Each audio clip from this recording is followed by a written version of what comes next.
Kulai sibun ni pi baru ki perlok kani kalong ka jeng pentip na kaleng jong iba pi marweng.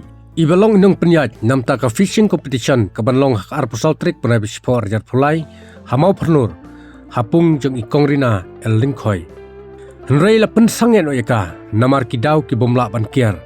Kumta ki don ban pentip kumni.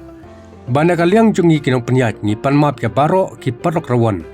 Ia kabaya day, ia kena ka tarik arpusal tarik hapo mau pernur. Nila pensangen no nyempat yo ia ka permission hadu menta. So map yang ikinong penyat bat ngin sa ajeng tip.